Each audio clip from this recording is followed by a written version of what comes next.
everybody, welcome to another episode of Football Asides. On today's pod, Fulham are back in the Premier League. The Newcastle takeover is no more. Zlatan still got it. Immobile has a golden shoe. Llorente has a dog, and the Canadian Premier League has a plan to reopen. Joining me today is my co-host Dan. Dan, welcome to the show.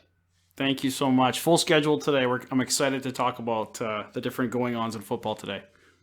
How have you been? How's summer in Canada? Doing well. I have a nasty sunburn. I went on a 14-hour hike the other day and totally forgot my sunscreen glow. It's That's bad. called moving in. I'm sorry, it's not a hike. You're just moving in. Oh my gosh, it was great though. Howe Sound Crest Trail. If anyone's in the Vancouver area, definitely recommend it. It was incredible. But just finished the Brentford Fulham match. Also incredible. Fulham back in. Spoiler alert, if you've got it on record.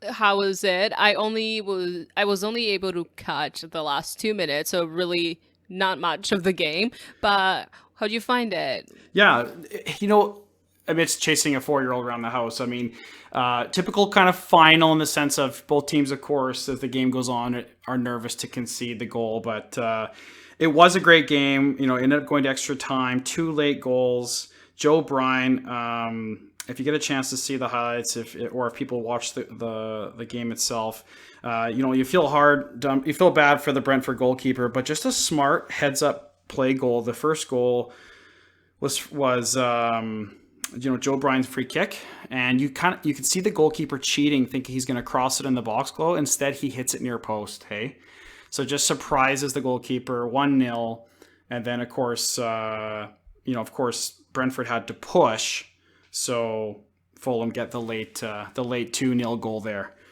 But Brentford brought it back 2-1 late in the match, but it was just too late. They ran out of time. But it was definitely a fun match. Great to watch. Great to watch a nice playoff there. Were there any players that particularly impressed you from the two teams? Like, who should we be? I know Fulham still got Mitro, and hopefully they're not going to be as garbage as they were when they were in the Prem last season. Yes, but yeah, who are we looking at? No, it's a good question. And I'm calling it right now, Glow. So I was messaging with a couple of my mates, saying I was doing my early FPL research. Right? Oh my God, it's so soon. And honestly, we're all going to have Mitrovic in our teams at some point next season. I mean, he was a bit injured today. He came off the bench, so he didn't look like much today, but it was impressive. He scored, 28 goals. He got the Golden Boot in the championship this year. And, credit to him. Credit to him. And I think he's going to be the guy that we're all going to consider next season.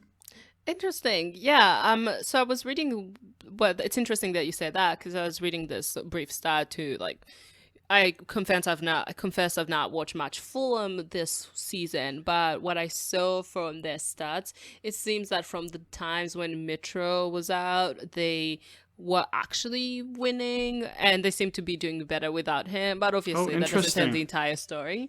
And he is the Golden Boot winner in the championship, so he still got goals in him. My apologies, 26 goals, but it was an interesting side story. Obviously, Mitrovic with 26 and Ollie Watkins with 25 goals, and he's playing for Brentford. So it was interesting to see them line up against each other. But honestly, I think if you're a Brentford fan, our hearts go out to you, the collective football world, because I think Glow, like right before COVID and all that, they were the informed team. They were in an automatic promotion spot, and they just lost some form there and finished in the playoff position. So it must be just heartbreaking for them. They really did taste it. They were close. They finished third by 2 points. Yeah, for my understanding, again, I've not watched much Brentford closely, but it seems like this is a really good team, one of the best they've had in a while. And the worry was that if they didn't get promoted, a lot of their good players will be picked off. I think you could see it. Yeah. Yeah, and I think they're moving to a new stadium as well. Yes, they played their last match in their old park there. So they have a new ground, exciting times for their club. And obviously, promotion to the Premier League would have been the icing on the cake, but it's too bad. Good for Scott Parker, though. He took over from Claudio Ranieri when they went down, and credit to him. I mean, suddenly the APL is replete with some young, exciting managers. Glow. Yeah, that's very, very exciting. So when you see all these players, right? Like, although obviously all the vultures are now circling Oh, for probably like our sure. Premier League team. What players do you have an inkling on what players on Brentford will be going? Yes, I think honestly they're going to lose Ollie Watkins. Let's be honest. Second top scorer in the league by 1 goal after Mitrovic, who's a bit of a proven commodity. I mean, he's done it in the Premier League as well. So you could see it. Hey, them losing Watkins. Don't know too many of the other players, but that's the first name that I think of. Yeah. How about yourself? Do you have any idea? I'm not too familiar, but I will take your word for it. So, as I've mentioned, my knowledge of I haven't really watched any extended Yeah, highlights of the players, but the championship is always an exciting time, and I'm it actually is. making it a point this upcoming season to pay more attention than just at the playoffs. Yeah, for sure. I mean, he's 24 years old, tons of career left ahead of him. You could see someone taking a punt, couldn't you? Yeah, and well, our hearts go out to the Brentford fans and the team. I'm sure, hopefully, next season will be the one. Yeah, I think so. I And hope so for they them. at least they got a new ground coming, so that would be exciting. Well, except the fact the fans can't go there, so maybe Yeah, never that mind. too. That too. Yes, indeed. Yeah. So on that, what I also have been noting is the Newcastle takeover, which has Yeah, gone huge down news. in flames. Huge news. Yep. Yeah, so it's official as of now. So I think it's been 16 weeks ish since they started the discussions. And by they, I mean the group that wanted to take over Newcastle from Mike Ashley's 13-year reign. So they're made of like PCP, which is Amanda Staveley's own venture capital firm, and then the Rubin family.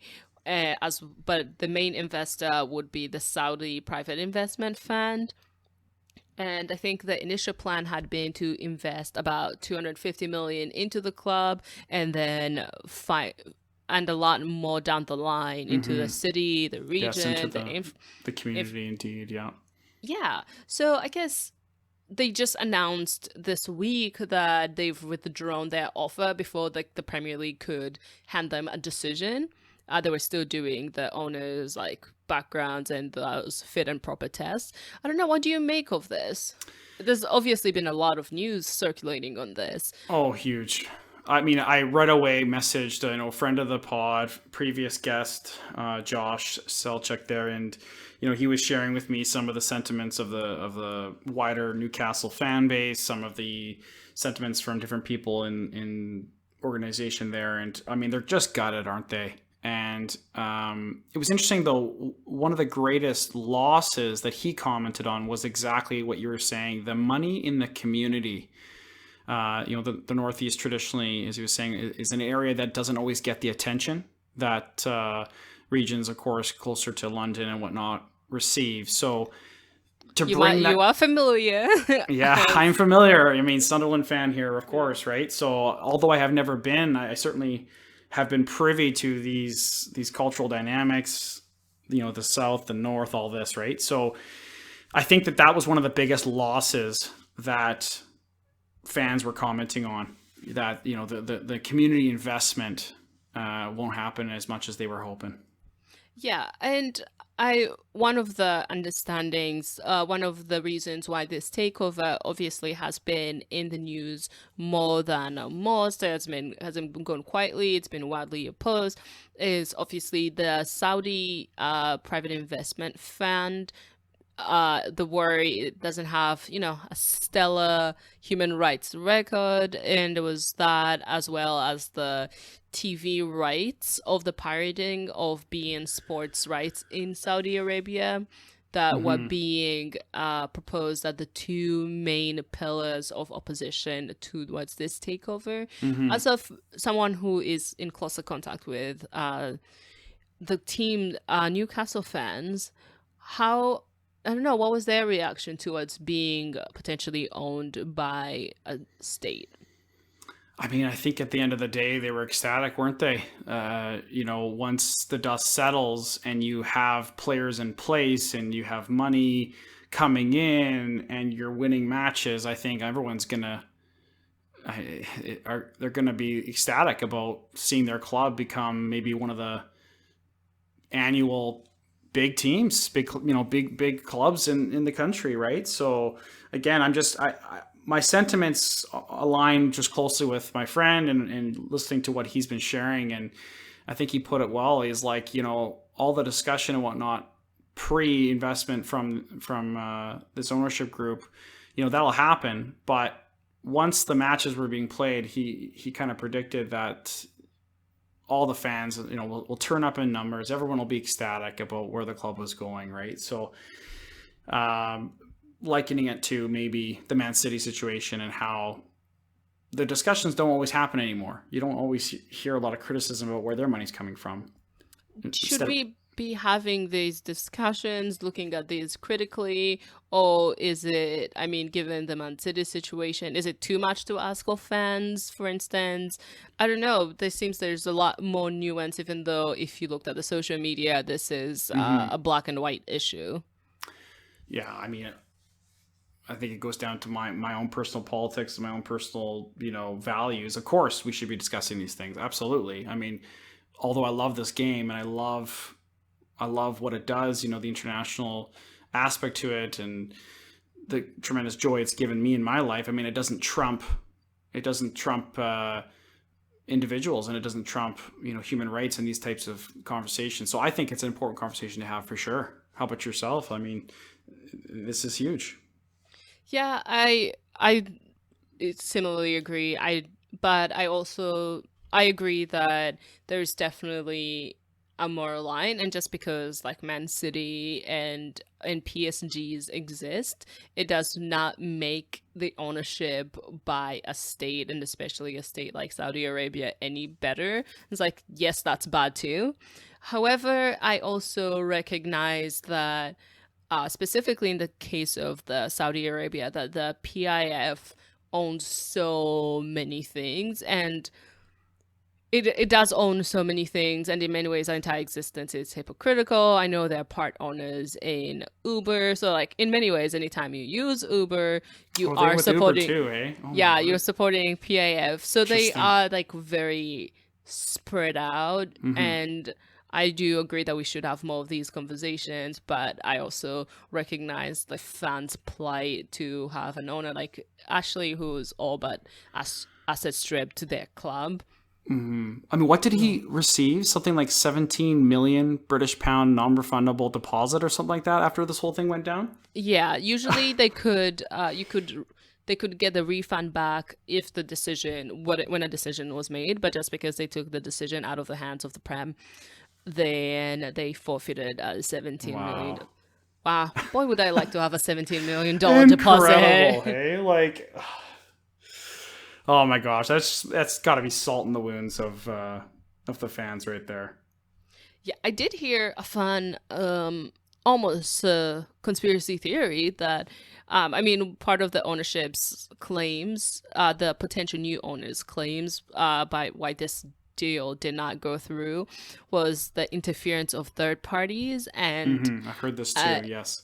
yeah, and it was like this worry that like neighboring clubs and competitors like Liverpool and Spurs were like especially lobbying against this takeover because all that money would really increase like the competition.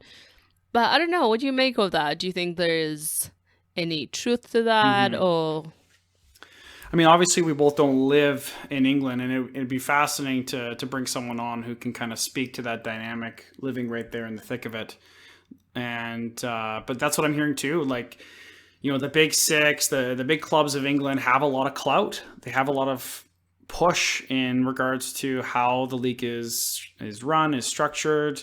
At least that's what we're hearing. And so perhaps they have more power than the average person knows. Who knows, right? Like, if they didn't want this takeover to occur, overnight almost, we saw Man City suddenly become one of the big six. They, previously they were never really in the top echelon of the league, year upon year. But now they certainly are. So perhaps they didn't want to see that happen again. Perhaps, it's hard to say, but I think there's something to it. Yeah, this is definitely a discussion to the future of football, the new ownership, what it means that we are sure to pick up at a later time with more guests and more informed people. But now, a moment for Zlatan. I know he's been doing great things. Glow, I full disclosure, huge fan of Zlatan. How about yourself? I mean, after he came to Man United, did everyone become a fan of his? I'm lukewarm. I'm lukewarm. Yeah, I'm whelmed. I like Zlatan. I'm whelmed. Thanks. Yeah, Zlatan is sort of a Sergio Ramos figure in my Yes. head, where like I'm absolutely fascinated by what they do, as long as they're not at my club. Okay, for sure. So I think partly why I feel like I have such an affinity to him is because he was a big part of my fandom entry into football. I grew up playing the sport, but I didn't have TV. I didn't really watch it. I often say I didn't become a fan until I actually moved to Sweden after high school briefly. And so in that time, of course, Zlatan was massive for the country, right? So watching him play with local Swedes and starting to learn more about the game, he was a big part of that for me. So following him ever since, it's always been a lot of fun. And anyhow, but I mean, at the end of the day, the stats do speak for themselves, despite his antics, despite his tweets, whatever you want to say about him. So he comes in to AC Milan. They're in 12th, right? I mean, this is the iconic AC Milan. This is a huge club. And they finish in 6th. So he basically halves their position. I mean, the stats are incredible. So in 18 starts, he finishes with 10 goals and 5 assists. He becomes the oldest player in Serie A history to score double digits. Wow, that's amazing. It's amazing. Since he entered the team, since COVID, since the lockdown, Milan were the highest scoring team in Europe's top 5 leagues. And I mean, they were only second after Real Madrid.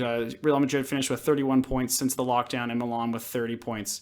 So it's pretty impressive what happened since they brought him in.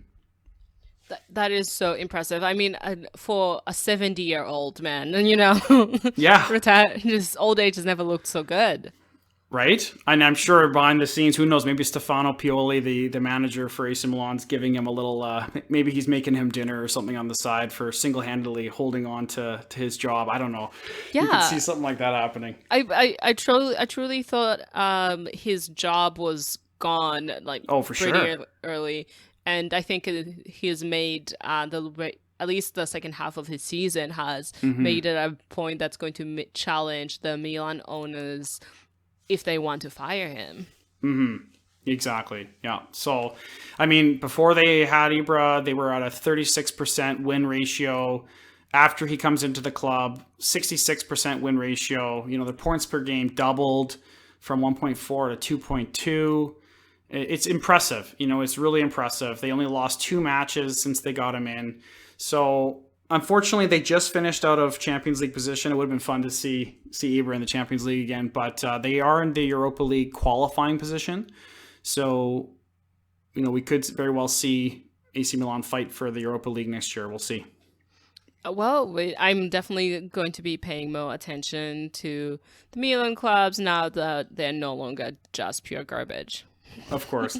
Well, even if you or other fans are not paying attention, I mean, Zlatan will find a way to make everyone pay attention to him. Oh yeah, I always know what's happening with Zlatan, not necessarily the team, because yes. Or maybe the team is Zlatan. Is Zlatan the team? Are they one and the same? I don't know. I know. So I get it. I know people. It's divisive, but at the end of the day, I thoroughly enjoy someone who has obviously a big role to play at his club, and he's going to be 39 if he stays another year. It's impressive. I wonder what I'll be doing at 39. My gosh.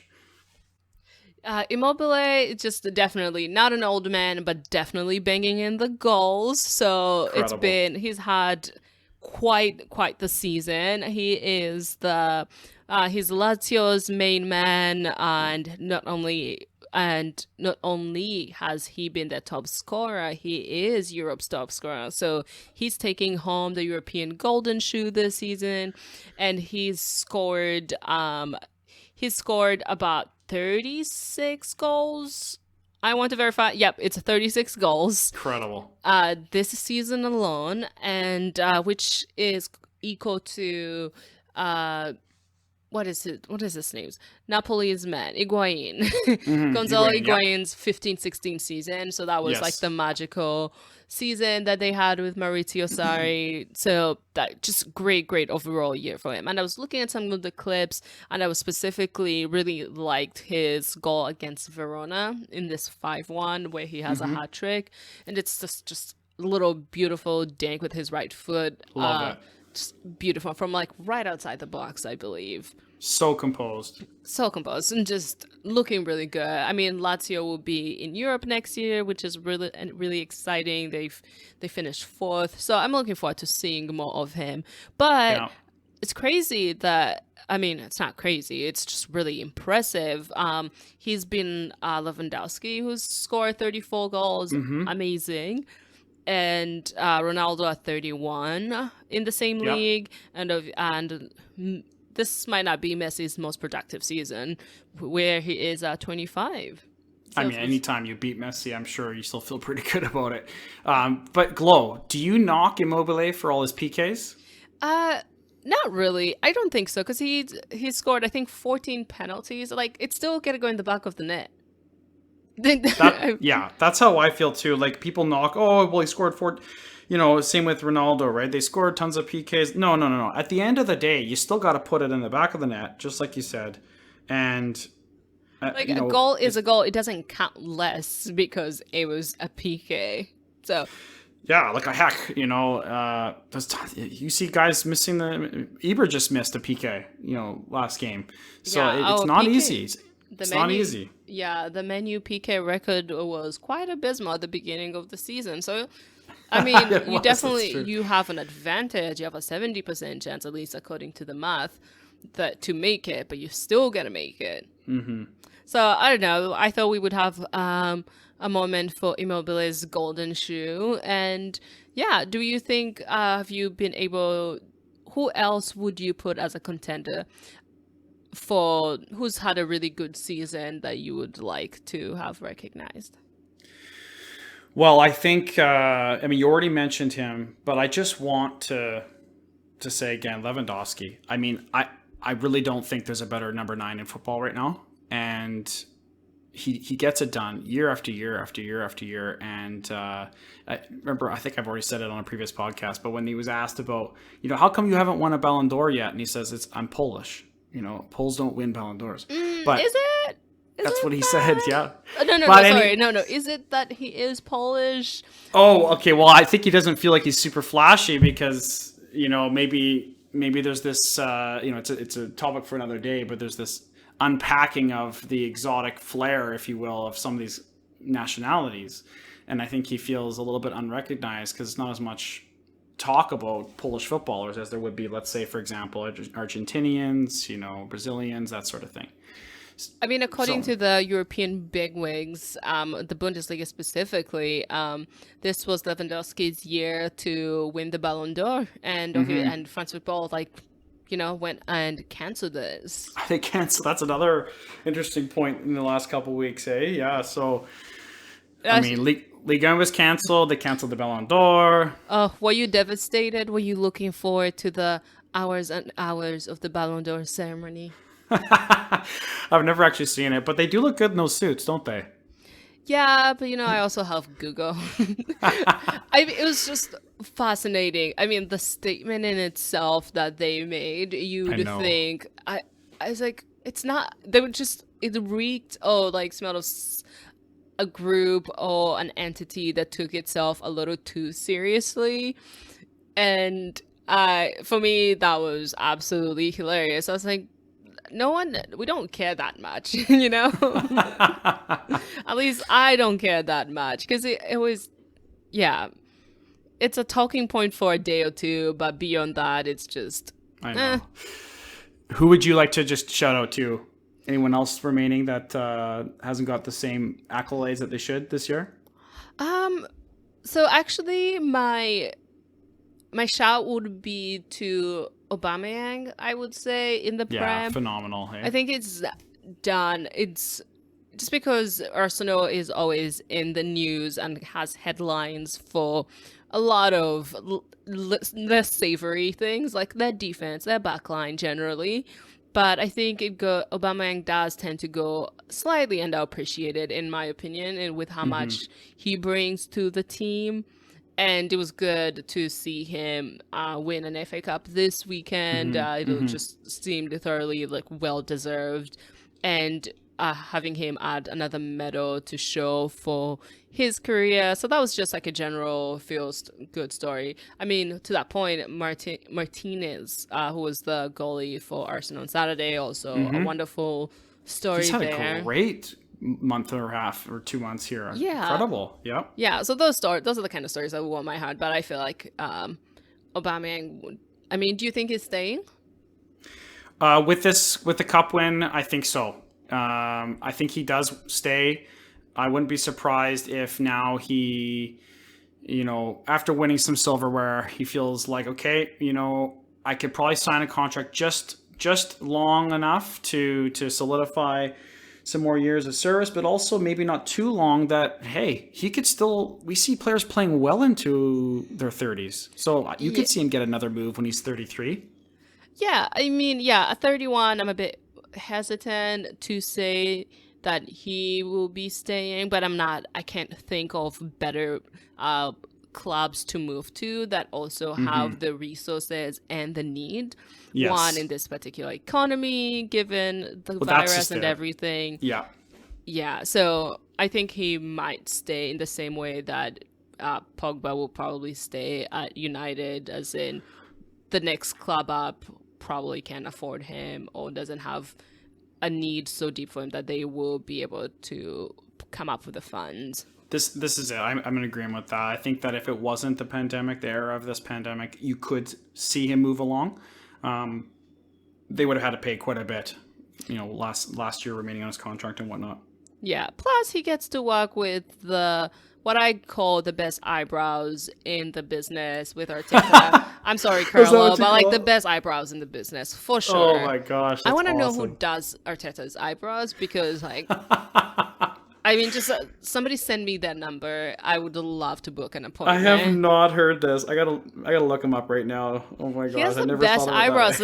I think the next contender is Carlo, but like Ancelotti's eyebrows are like the problem. I think they're slightly overgrown. Oh, that is funny. But these are like still taking care of them. Just as the kids say, very on fleek. They're on the money. I love it. You know what? They are pretty darn tidy, aren't they? My gosh. Well pronounced. Yep. Yeah. Anyway. I'm never going to look at Arteta again, Glow. Thanks for that. I love it. You're very welcome. This is it's this kind of like scathing criticism and in-depth review that our listeners come to us for. Love it. This is deep analysis here. Along the similar lines, though, another story that's been catching my eye in the football world is Marco Llorente's dog. Well, this is great. Yeah, it's delightful. So my favorite thing about this is Marcos Llorente, like after this win in March, his 2 goals at Anfield, he got a dog for his mother in celebration and named the dog Anfield. And as a lover of all things petty, I was like, this is a story. We must add this to the lineup. So good. It's just delightful. I mean, it's been a while, so it does feel like it's been 800 years ago. But his 2 goals, really, when they knocked out the Champions League holders, Liverpool, out of the Champions League, really made him an athletic hero, and it just very much deserved. And it's kind of crazy because of all the changes of where like the goals were going to come from. I would not have put my money on him, because when you bring in a traditional holding midfielder in for Diego Costa, you're like, okay, I guess it seems it's very much a defensive move, but he was able to get him 2 goals, and partially due to an error from Adrian, but being able to capitalize on it that's why they pay them the big bucks. So I really, when I found out that he got a dog and named it Anfield, I was like, I like that. It's so funny. So now I kind of want to get a pet and name it like Trafford or something, you know? That's awesome. I like Carrington. I don't know. Yes. That's not a good reason to get a pet. Don't get a pet because of that, but I really want to. Maybe I'll name one of my plants after that. And of course, I mean, Europa League and Champions League is going to be starting up here pretty darn quick. Yeah, I don't know. I'm really looking forward to it. At least as we record this, or by the time this comes out, the Champions League will be in 2 days. So Yes. really looking forward to all the games. Yeah, exactly. And do you have a favorite for the remaining teams left? I am not sure. I can't decide because like I think that there could be an advantage for the teams that have just recently finished their season and have had 2 to 3 weeks but then versus like the Bayerns, who I think, at least in my opinion, from what I've seen play, they seem to be the most convincing team in the tournament, but they've had a longer rest, but maybe that actually serves them. So I'm torn between Bayern and City, but I would love an upset of any sorts, really. Oh, I mean, that's in my blood. Gosh, me too. Love an underdog story. Yeah, so that could be really exciting on my end. But speaking of football that's coming back, the Canadian Premier League is coming back. Yes, Glow, and I'm excited to share with all the listeners. And I'm eager to know too. I have to look into this, but I wonder if you can tune in the States, Glow, for the Canadian Premier League. I'm not sure. I would definitely investigate all the legal means to catch the Premier League. Nice, yeah. So for those who don't know, of course, many know that a lot of Canadian teams of all different sports participate in usually an American league. So of course, the MLS is an American league. We have 3 Canadian teams in that league. Similarly with baseball, with the MLB, with NBA. So we tend to Except they have can't a play in Canadian Canada team. anymore. Pardon me? Except they can't play in Canada anymore because the coronavirus situation in the True, I US know. is absolutely bananas. I know. So basically, this is a pretty pivotal time in Canadian football. So we have our second ever season of our own league. It's called the Canadian Premier League. So last year was quite a success. We have the second longest distance between 2 teams in any professional sports league, Glow. I think the Russian Premier League has the top. It's like the distance between, I think it's Moscow and Vladivostok or something like that. Yes. But in Good Canada, the distance pronunciation. between... Sorry? I said good pronunciation, but the Russian major in me is very pleased. Thank you. I went to school with the Russian fella, so he put me in line. So between Halifax and Victoria, I mean, you have literally the Pacific Ocean and the Atlantic Ocean represented. So we have also, Glow, a brand new team this year. It only makes sense that our nation's capital, Ottawa, would have a club. But it's interesting that you're talking about Atletico Madrid, because Atletico Madrid has purchased and founded or taken over a club in Ottawa. So they're called Atletico Ottawa, and they are joining up for the first time this year. So we now have 8 teams in this league. It's not a big league, but we are growing. And there's speculation also about, for example, Olympique Lyon joining and putting a team in Quebec. So we'll see what happens. But basically, the Canadian Premier League is doing a condensed tournament. They're calling it the Island Games. And it'll be taking place it's going to be in our smallest province. Prince Edward Island is a tiny Atlantic province in the east. And it's a little island, and the population is 156,000 people. So the 300 or so staff, players, managers, they're all coming in to PEI there, to Charlottetown, and they're going to be participating in like a 28 game group stage where every team plays each other once. The top 4 teams will advance into a second round robin group. After those 6 games are played, the 2 winners or the 2 best records will play each other for a 1-game final. It is a winner-take-all match. They'll be given the North Star Shield and also a CONCACAF League berth for 2021. Wow, that's exciting. It is, yeah. One, when you So, say they're going to be called the Island Games, all I could think of is this like, is this some sort of expansion show for Love Island? So that's not a good. oh yeah, the Netflix documentary will be coming out 2023. Yeah, everyone stay tuned. Yeah. So what teams should people be watching out for? Well, that's what I was going to ask you. Like, are you an Atletico Madrid fan by chance, Glow? No, Not so much? no. Okay, fair enough. So, I You mean, a know, lot of I'm loyal to one team and one team only.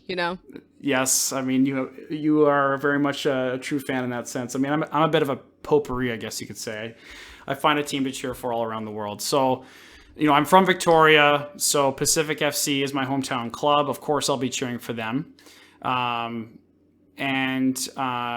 it's interesting to follow this Atletico Ottawa story because in 2017, Atletico Madrid also took over a club in Mexico in the second division. And in 2019, they got promoted to the top flight, so they're in Liga MX now.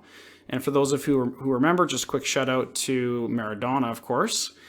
He was the coach of Dorados at that time. Didn't that also end in shambles, like most of his coaching attempts? It didn't. I would say it didn't, at least. Ooh. He did a great job. Okay, but I thought. Okay, where's the bar though? I mean, Yeah. he didn't get them promoted, but he got them to successive promotion finals. It's a great Netflix series. It's called Maradona in Mexico. I mean, how aptly named is that? So if you want to look for a new show while you wait Champions League to unfold, binge watch Maradona in Mexico. But basically, Atletico Madrid, they take over Atletico de San Luis. 50%, I think, take over in 2017. They get them promoted to the top flight. So it's interesting the linkage between Ottawa now and Madrid. They're going to be sending some of their youth players to Ottawa to get some time. Mm-hmm. Yeah, and so I think what they're hoping is for, of course, just to further build their brand, build their name internationally. And who knows, there's a lot of talk right now, of course. Davies got the big move to Bayern. Jonathan David, a lot of speculation where he's going to land. I think your club's even in for him too, aren't they, Glow? I've heard some rumors at least. Yeah, very minor murmurings. I think the Reds right now are trying to wrangle this Sancho deal over the line. Of course, that'll be the big one. Giving me a minor heart attack. Just someone just do this. So for those of you who need some football to watch, tune into the Canadian Premier League. It's exciting times for us. It's our second season. And like I said, it's a growing league. We're hoping to see more expansion. And who knows who might come out of this, maybe with a big move after this tournament. And we'll see who's crowned the tournament winners in a few weeks' time.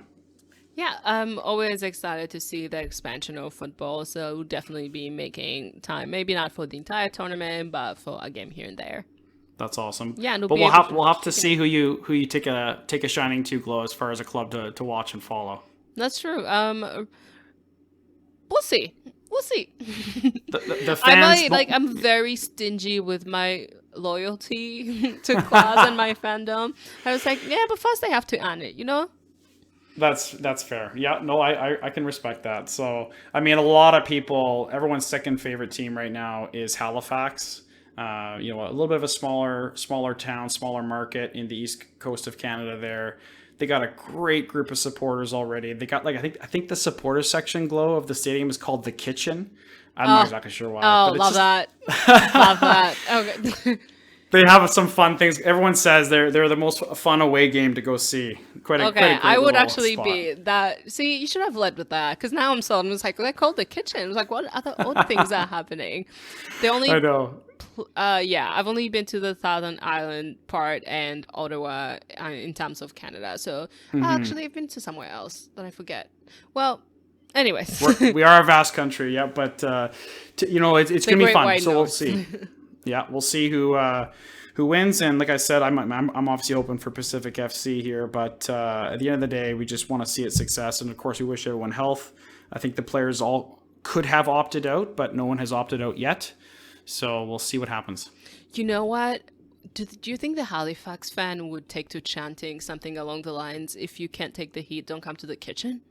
I'm sure they have some great songs. Oh my god, I'm fascinated now. Yeah, I'll have to send you some links for All sure. right, let's take a quick break and be back with some sideline asides.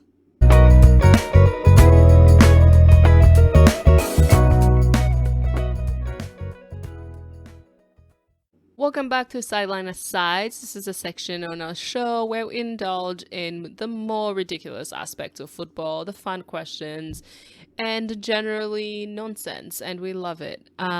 So today, Dan, I think Dan and I want to talk about food. One, because I'm always snacking or thinking about snacking, but foods at football matches, foods to eat while you sit on your couch to watch football matches. Do you have strong feelings? This is quite a divisive topic in my friend group. Well, I am in the Pacific Standard Time Zone here, Glow. So most footy, of course, is taking place in the early morning hours. So it's a cup of coffee with some breakfast. But I do like a good breakfast. Maybe have some mates over, watch the match, enjoy a good fry up, as they say, or something along those lines. That's tends to be the pattern over here in my time zone. How about yours? So what kind of breakfast is that? The meats? Because that sounded like a suspicious thing you get on pizza. Like, we have the meats. Like, what's the meats though? No. So, well, for example, I had all my soccer team that I play on here in our local league. I had them all over on a bye week watching matches in the early morning for EPL, and we had breakfast casserole, fruit salad, coffee, hash browns, all that kind of stuff. So nothing too out of the ordinary, but it was great just getting together, having some breakfast. That sounds absolutely lovely and very wholesome. Do you make this breakfast? Are you a I good did cook? this particular time. Yeah. Oh, Yeah. well, We'll have that's to have you amazing. over next time, Glow. Yeah, I know. It's like, okay, the only way to truly, one of the guaranteed ways to get me to do anything is tell me there will be food.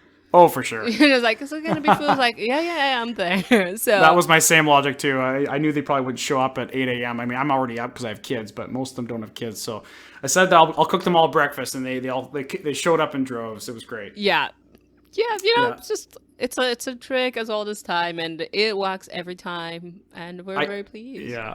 I should note though, some of the supporters pubs, in the Vancouver area, for example, have been known to serve you beers if you want it. Your 6 a.m. kickoff. Hey, there's beer for you if you want it. I mean, heck, some of these supporters have been up since the night before, so they're Keep just the getting party started. going.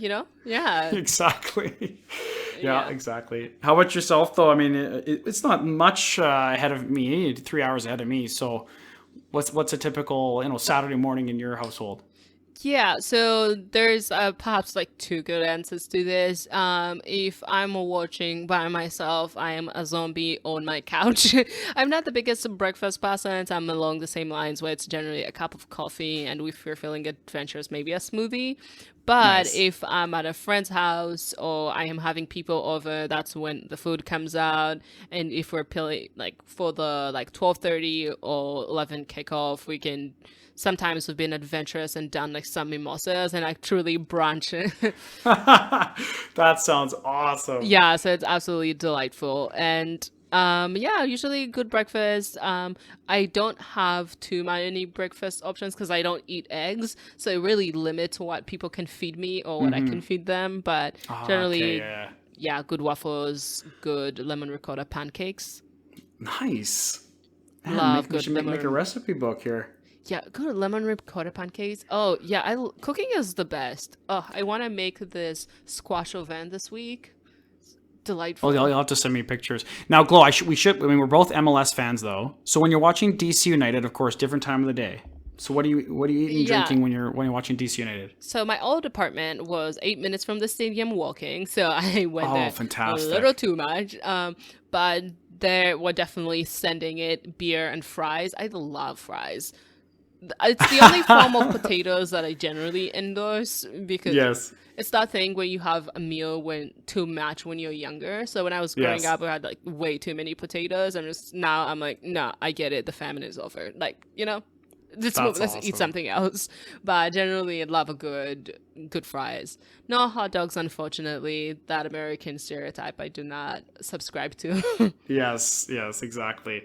Well, I mean, not too far from you. I mean, the Whitecap Stadium, BC Place here, is right across the street from Costco, and most I love supporters will Costco. exactly. So most supporters will quickly like pregame fill with whatever it is, a $2 hot dog and $3 fries or whatever, just to kind of like tide them over for halftime. Because of course it's so expensive in the stadium, but that's a pretty common theme around here. Or if you're lucky, you'll maybe have a poutine. That's always a lot of fun, of course. Yeah, poutine. What's up with that? I don't Poutine, get oh, it. it's a Yeah, Canadian classic, Lo. I It's don't from get our. it. Well, Explain yourselves. Canada gets so many things right, but please explain yourselves. Oh, that's hilarious. Well, I mean, it comes from our Quebec contingent. I am half French Canadian. I mean, they do it so well over there. The traditional cheese curds and the gravy and the French fries. I mean, it's horribly unhealthy for you, but I mean, you can get all sorts of varieties up here. Of course, all the hipster bistros and whatnot. They got their duck confit, poutine. All these Oh, different. yes, do love good duck. Of course, right? They have all the different flavors you want if you want it. But I do love just a good classic. I can't have it all the time, but there is a time and a place for it for sure. Okay, well, before this devolves into a complete food review show, so I think it's time to wrap it up. Dan, wonderful having you on again. Likewise, thank you. Yeah, please do follow us on social media. We're at Football Asides. If you have feedback, questions, do email us. We're at asides.football@gmail.com, and we'll talk to you next time. Thanks, everyone.